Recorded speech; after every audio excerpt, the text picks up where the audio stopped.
Hello guys, today I have a new strategy that's about solo farming divination cards.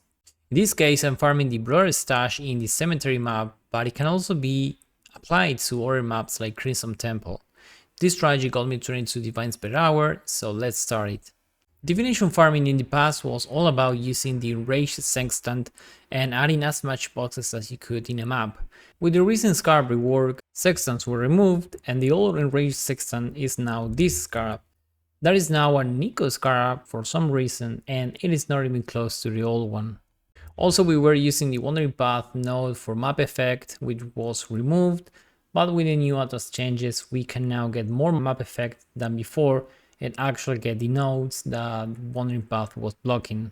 So in this league, we have to improvise new ways, and today I want to show you what I think is the best way to farm divination cards, at least as a solo player. And yeah, just to tell you that I have tried different setups and this is the way that I got the best results. Okay, for the setup, as mentioned, the reward nerfed some of aspects, but I introduced new ones. Now there is a basic uncommon divination scarab that's the same as the old gilded divination that we had in the past, and we also can use two of them instead of one at the same time. The whole setup is very cheap compared to before, it's literally 10 times less. So in that regard, you are playing in a sinkhole where if you don't get the divination cards, you are losing money. That's not the case here. Then the other two scarabs are for packing your maps. In this case, I use Harbinger, one for 3 extra Harbingers in your maps, and the other for an extra 50% chance for Harbies to be a Harbie boss, which ends up being 75% for a Harbie boss, considering the Atlas tree. Why am I using the Harbingers? Well, the reason is pretty simple. Harvest spawns a lot of rare monsters, and rare monsters have a very good innate loot multipliers, and also because it pairs well with Beyond, since the Harvests are creating these mobs in the same place, and that creates the portals for the Beyonds. For the map device, we're going to use the Harvey option to add an extra 3 Harveys, making it 3 in total for each map, and finally the blue influence for more quantity rarity map bonus. I'm personally using 8-ball maps, but you can also get your own normal cemetery maps that you could chisel and alch, and the map sustain won't be an issue. I have a strategy to farm 8 mod maps that I will show you in a future video. This is the Atlas tree. I'm going to leave a link in the description below, but it's basically map effect with the top hat, map quant, as you can see in the quantity wheel here, and all Harvey nodes. We are adding here, here, and here. This is basically all for the Harveys. Then we are adding in the left side the Beyond mobs, as we already mentioned. We have Perma Delirium here with the node and the extra chance that was buffed this league. So with just these nodes, we have 100% of getting the mirror in your maps. Then, as I said, I'm using the blue influence, but you can just change these nodes to here and the altar nodes to here without losing or investing more nodes. And finally, I'm adding some of the high value scarab nodes because I think they're pretty good. You're going to see that there's a big part of the loot that's actually scarabs. And yeah, that's basically it. Okay, now I want to briefly talk about Magic Find. For divination farming, I always recommend to run it with Magic Find or characters. The reason is because the monster, the player, and the map multipliers are all multiplied with each other. This makes any of the 3 multipliers very strong. Something like 2 Ventors and a pair of gold green boots is enough to start. Remember that the more MF you add, the less extra you get because of the diminishing returns. Okay, so now let's see my results. For the test run, I did 25 maps, and in the left, you can see all the loot that I got. This is the all raw loot, and as you can see in the right column, that's all the union cards that I got running this strategy. And in the top right, have the pricing in Wealthy Exile.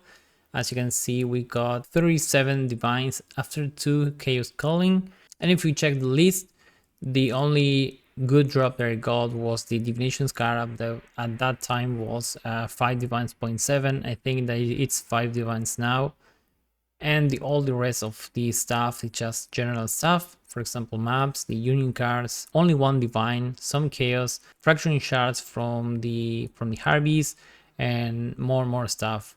In the bottom middle, I have the distribution. As you can see, most of the currency comes from the scarabs, then the currency itself, which is divine, chaos, and more bubblegum currency. I also kept track in a spreadsheet the unions per map that I got. This is the 25 maps. And I have a division here because the first 9 maps I did with my character with 78 quantity, and then I upgraded it to 96. So this is just to have a consideration. It went from a average of 6.11 unions to 7.5. It's a pretty low size, but it's just to have an idea. Here in the right, I have all the calculations already done. These are the map prices for the setup. This is the scarabs and the map device.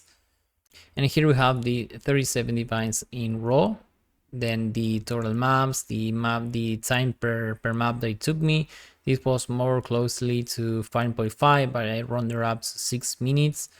And this is the total map timing for the 25 maps. This is the total cost per map, which is 12 chaos. As I said, this is much less than compared to previously, which we were investing like 80 to 100 chaos. And just with the loot that we get without considering the brother's gift, we already have 14 divines per hour. This is per hour, considering all the other stats. This is auto calculated with the spreadsheet, right? And the loot without the brother's gift is already 14 divines per hour, which is pretty good. And then I took the unions drops that I tracked here, and I did the calculation based on the weights of the cards. And since I dropped 175 unions, that's the equivalent of one each brother's gift. If you check the data here, these are the weights. So you should get one brother's gift per 104 unions. So I'm using this data or these calculations to get this number. So in divination cards, since we know that each brother's gift is 5 divines, considering the unions, we should have gotten 8.4 divines in brother's gift, okay?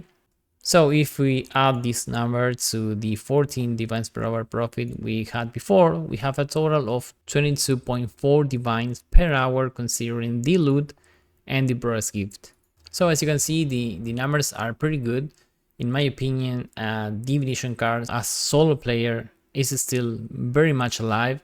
And also consider that this is 8 mod maps in tier 16. I'm not farming tier 17 or anything like that. And also you have to consider that my character now has 96 quant, which if you're using a character with 40, for example, or 60, which will make that you will get less brother gifts per map and less loot. So it won't be 22.4, but it will be close depending on the quantity that you have. Here, using my calculations, I should get one brother's gift per around 15 maps. So the numbers are going to be a bit lower, but it won't be far away from what I'm showing you now.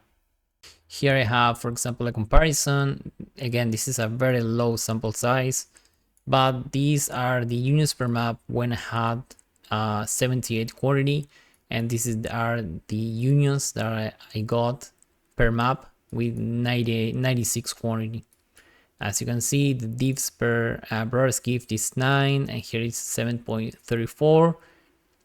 So the difference is not huge. This is 9 divines if I had run the 25 maps using 96 quantity, and this is 7.34 divines if I had run the 25 maps using the 78 quantity. And that's basically it, guys. I hope you learned something new. I encourage you to try this strategy and to tell me how it went for you. And I see you guys in the next video.